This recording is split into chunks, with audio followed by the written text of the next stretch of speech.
ओम नमो नारायण। ओम नमो भगवते वासुदेवाय। जय श्री कृष्ण। राधे राधे। जय माता दी। हर हर महादेव। जय भोलेनाथ। बहुत सारे साधक ऐसे हैं जो ग्रस्त हैं, पारिवारिक जीवन जी रहे हैं, सामाजिक जीवन जी रहे हैं। ऐसे व्यक्ति बहुत तपस्या करते हैं क्योंकि वो अपने समाज में जीने के लिए, परिवार को जीवित रखने के लिए, अपना पेट भरने के लिए कठिन परिश्रम करते हैं।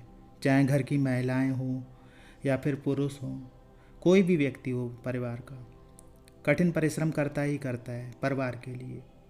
ऐसे में कुछ व्यक्ति ऐसे भी होते हैं जो आध्यात्मिक मार्ग पे भी चलते रहते हैं, आध्यात्मिक मार्ग को भी साथ साथ अपने जीवन में चलाते रहते हैं। ऐसे में उनके लिए ये महत्वपूर्ण हो जाता है कि आध्यात्मिक मार्ग पे भी आगे बढ़ें, और आध्यात्मिक मार्ग में आगे बढ़ने के लिए वो जप का रास्ता चुनते हैं। कुछ व्यक्ति ध्यान का रास्ता भी चुनते हैं और कुछ व्यक्ति पूजा पाठ में ही लिप्त रहते हैं, और उनकी पूजा पाठ उच्च स्तर की भी होने लगती है। उनका विश्वास भगवान के प्रति बढ़ने लगता है जब उनके कार्य बनने लगते हैं। उनकी पूजा पाठ के माध्यम से, उनकी पूजा पाठ के माध्यम से बहुत सारे कष्ट कटने लगते हैं, तो उनका विश्वास भगवान के प्रति बढ़ने लगता है। लेकिन ये ऐसा नहीं है कि कुछ बातें आपने मन में रखी या आपके जीवन में कोई कष्ट आया, समस्याएं आई, तो आप भगवान को याद करने लगे या फिर आप भगवान के मंदिर जाने लगे।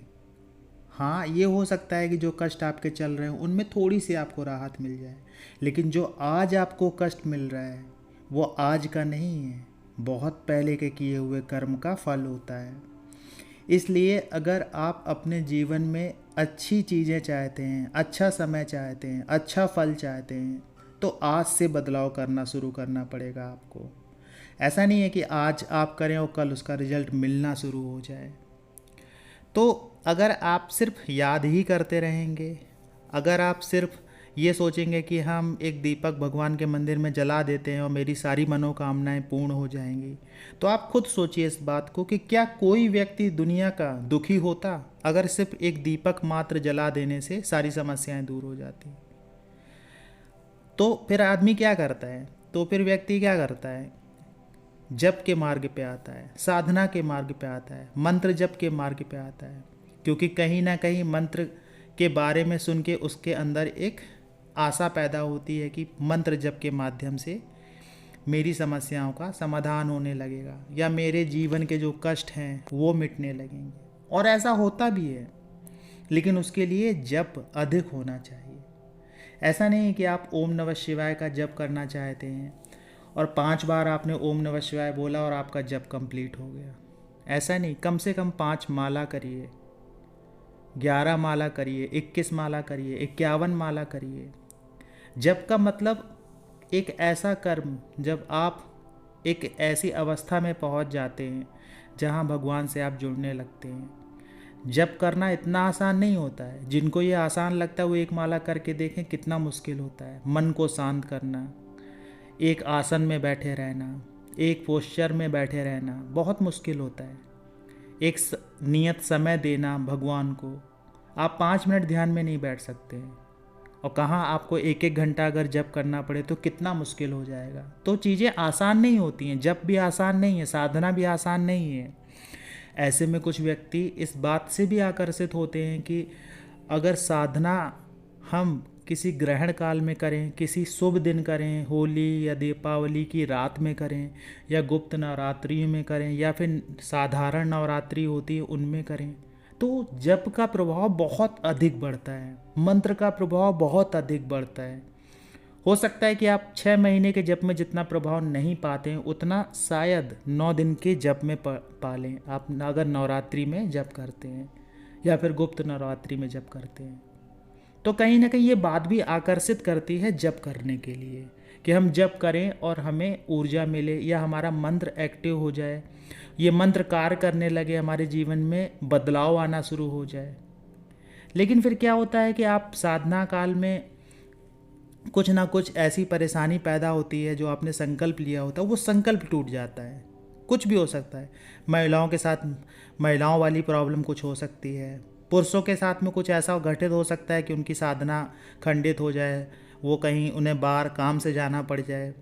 कई चीज़ें होती हैं। आपने दीपक रखा हुआ है पूरे 9 दिन जलाने के लिए, अखंड ज्योत जला के रखी है, वो नहीं जल पा रही, बार बार बुझ जा रही है, आप ध्यान नहीं दे पा रहे हैं। तो व्यवधान आते रहते हैं आपके जीवन में आपकी साधना टूटने के लिए। कभी कभी ये चीज़ें नकारात्मकता के कारण भी होती हैं। उसका कारण ये नहीं होता है कि आपके घर में नकारात्मकता है, कभी कभी हमारी संगत भी गलत होती है, कभी कभी हमारे कर्म भी गलत होते हैं। देखिए, किसी दूसरे के घर की नकारात्मकता का भी प्रभाव आपके घर में पड़ता है। जैसे मान लीजिए किसी घर में बहुत कलह होता है, उस घर में आप हो के आइए, फिर आप घर पे आइएगा, देखिएगा आप अपने अंदर एक अलग ही बदलाव महसूस करेंगे, चिड़चिड़ापन महसूस करेंगे, आपस में बोलचाल में झगड़े जैसा माहौल जैसा बनने लगेगा। तो कहीं ना कहीं वो नकारात्मकता खिंच के आपके साथ में चली आती है। उसके कारण भी आपके साथ में कभी कभी ऐसी घटना घट जाती है कि आपकी साधना या पूजा खंडित हो जाती है। पहले के समय में जो गुरु आपको ज्ञान देते थे या मंत्र जप देते थे, तो उसमें बहुत सारे नियम रहते थे।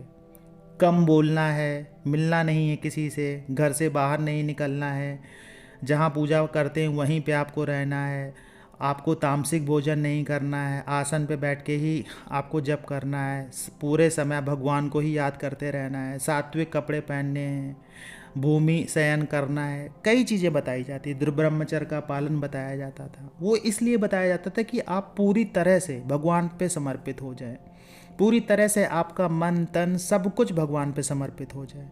ऐसे में अगर आप जप करेंगे तो आप खुद सोचिए, क्या वो जप प्रभाव नहीं दिखाएगा? बिल्कुल दिखाएगा।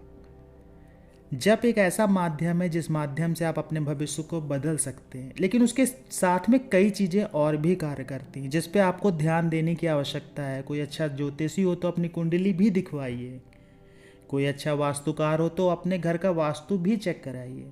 कभी कभी घर के वास्तु दोष ही आपके जीवन में दुख का कारण होते हैं।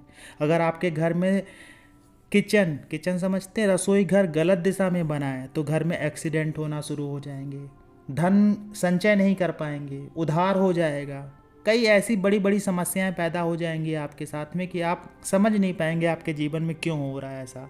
कर्म भी अच्छे हैं, पूजा पाठ भी हो रहा है, जप भी हो रहा है, लेकिन वास्तु के कारण जो बुरा प्रभाव मिल रहा है वो आप समझ ही नहीं पाएंगे। तो ये भी आपको देखना आवश्यक है। कभी कभी जो स्वास्थ्य यानी हेल्थ की डायरेक्शन होती है, अगर वो डिस्टर्ब होगी तो आपके घर में बीमारियां आती रहेंगी। संबंधों की दिशा खराब होगी तो आपके घर के संबंध खराब हो जाएंगे, झगड़े होते रहेंगे। सारी दिशाएं आपके घर में कुछ ना कुछ रिप्रेजेंट करती हैं, आपके जीवन की कोई ना कोई चीज़ रिप्रेजेंट जरूर करती हैं। कभी कोई धन की दिशा है, कोई डिस्पोजल की दिशा है, कोई ज्ञान की दिशा है, कोई आपके जीवन में आपसी संबंध की दिशा है, मंथन की दिशा है, कई तरह की कॉन्फिडेंस की दिशा है, हर तरह की। तो जो चीज़ें आपके जीवन में कम हो रही हैं उस दिशा में निश्चित आपके यहाँ परेशानी होगी। अगर वो दिशा में परेशानी है उसे आप दूर कर लेते हैं तो आपकी चीज़ें ऐसे ही ठीक हो जाएंगी। तो ये भी कर्म में गिना जाएगा। आप जब कर रहे हैं आपके अंदर एक ऐसी एनर्जी पैदा होगी कि आपको समझ में आएगा कि आपके साथ में गलत हो क्या रहा है, आखिर गलत है कहाँ।